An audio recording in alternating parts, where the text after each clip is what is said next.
अस्सलाम वालेकुम। न्यू नात मनकबत सुनने के लिए हमारे यूट्यूब चैनल रिजवान तारिया ऑफिशियल को सब्सक्राइब करें और बेल आइकन को प्रेस करें ताकि हर मजीद आने वाली न्यू वीडियो की नोटिफिकेशन आप तक पहुंचती रहे।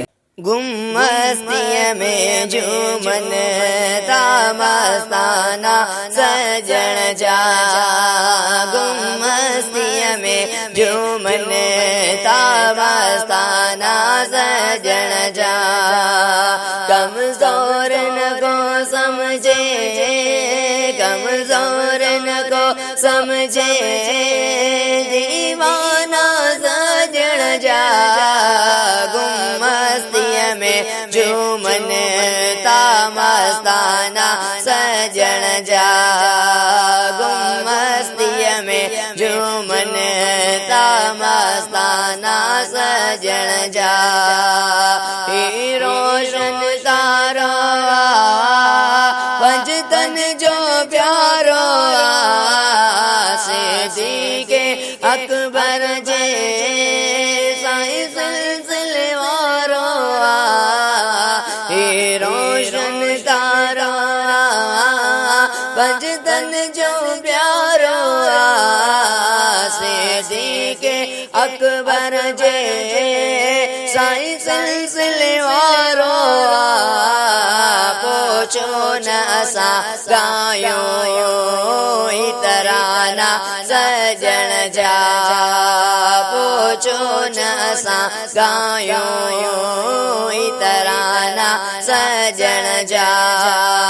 गुम्मस्तिया में झूमन तामस्ताना सजन जा, गुम्मस्तिया में झूमन तामस्ताना सजन जा। वंडे फैज़ भरिया प्याला तापियदा चन पाला, मुर्शिद जे फ़कीरन जा अंदाज़ भी आला। वंडे फैज़ भरिया प्याला तापियदा चन पाला, मुर्शिद जे फ़कीरन जा अंदाज़ भी आला। पुरबाशिता कन प्यासा परवाना सजन जा, पुरबाशिता कन प्यासा परवाना सजन जा। गुम्मस्तिया में झूमन तामस्ताना सजन जा, गुम्मस्तिया में झूमन तामस्ताना सजन जा। लगी तार तुझी जिनके दुनिया में दीवाना से, अक सजन सजन ताकन रखी दुनिया एक बाते। लगी तार तुझी जिनके दुनिया में दीवाना से, हक सजन सजन ताकन रखी दुनिया एक बाते।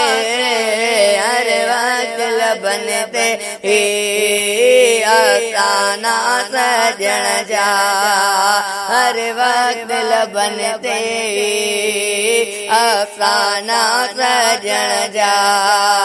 गुम्मस्तिया में झूमन तामस्ताना सजन जा।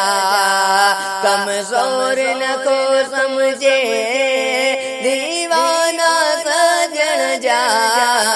गुम्मस्तिया में झूमन तामस्ताना सजन जा।